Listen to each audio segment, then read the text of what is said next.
said we were going to bring up Reagan, so let's do it. There was an intersection rather of, Reagan, evangelicalism, Goldwater. I mean, this is really deep stuff. Again, it kind of shows the hypocrisy of the evangelical right that Reagan saw the opportunity and took it because he was the complete opposite of what he was as president when he was the governor of California. So I see him as an opportunist, but I also see them as opportunists as well because they want to anoint somebody who will continue to carry the water for what they're trying to do. Yeah, I would say that I think that Reagan's uh, shift to the Republican Party and then to neoliberalism and kind of right-wing politics was authentic. And if you look at some of his work in the Screen Actors Guild and his anti-communism, his links to, as you mentioned, Goldwater and to other folks on the right in the 60s, 70s, his work as a spokesman for GE also, right? This kind of free market capitalism, corporate interests. If you look at his, speech, his famous speech at Philadelphia, Mississippi, the racism, or certainly not being afraid to play to people's racism for political purposes. Right, there's a lot going on there, and a lot that actually aligns him pretty tightly with conservative white evangelicals. And so, sometimes I get the hypocrisy label. And at the same time, sometimes I'm concerned that if we throw that around a little bit too loosely, we miss the fact that no, actually, there is a close alignment of political values here. And when we say hypocrisy, whether it's about, evangelicals in 1980 choosing Reagan over the Southern Baptist Sunday school teacher Jimmy Carter, or whether it's about their embrace of Donald Trump today. Yes, on a certain level, we could talk hypocrisy, but really what we're seeing is we don't fully understand their core values if we think this is hypocrisy. And that's really kind of the motifs of Jesus and John Wayne is, we heard so much. How could evangelicals betray their values to vote for a man like Donald Trump in 2016 and 2020 and 2024? How could they betray their values? Okay, enough of that. If you're asking that question, you don't understand what their core values actually are.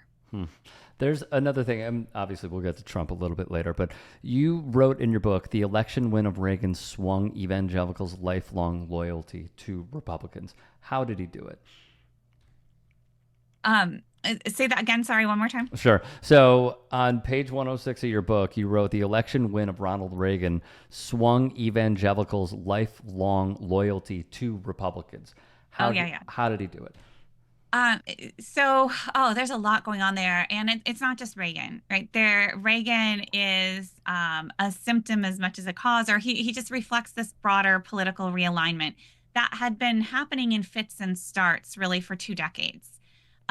You have, most white evangelicals were Democrats. I mean, certainly if you lived in the South, you were a Democrat, right? And, most of them did. And, I start one chapter saying Billy Graham was a lifelong registered Democrat, which blows people's minds today, but made a ton of sense if you knew anything about Southern politics. Mm-hmm. So what we're seeing in this chapter of history is a political realignment, right? And it's around things like the civil rights movement, the war in Vietnam, and economic issues, and so Reagan, you have these, this term Reagan Democrats. There are a lot of people that move with Reagan from the Democratic Party, particularly white Southerners and white working class. And so that's kind of the backdrop here.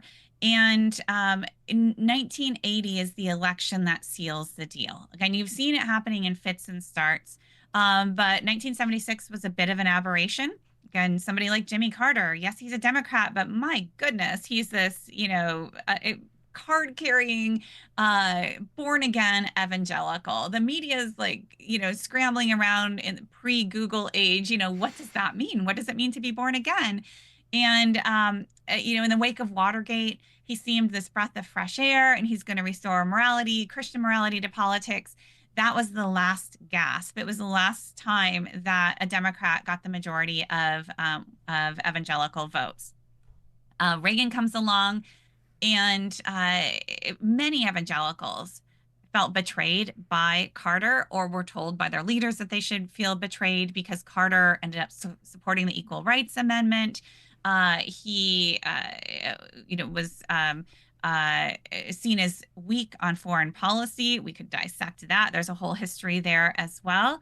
And he organized this fascinating moment, White House Conference on the Families, right? Saying, okay, there's a lot of concern about family values. Let's organize a conference, and let's bring all the parties together, and let's figure out how to strengthen the American family. And it dissolved into total chaos because the Christian right was there in force. And it became clear very early on that there was a fundamental disagreement over the definition of family. For the Christian right, it was only traditional, patriarchal, heterosexual family structure. That's what they were there to preserve and protect. And anything else was seen as an attack on their value system. And so there was just no common ground that could be found. And that was an important kind of catalyzing moment for members of the Christian right who walked out and they said, forget this, we're not working with them anymore. And they go on to hold their own really key organizing conferences to help elect Reagan. Reagan was invited to these, so was Carter, actually, but didn't show up at that point. He was embraced, and this is where Reagan, says to them, I know you can't endorse me, but I want you to know that I endorse you. And so that 1980 election is really key to see that alignment really solidify. And in many ways, we haven't really looked back.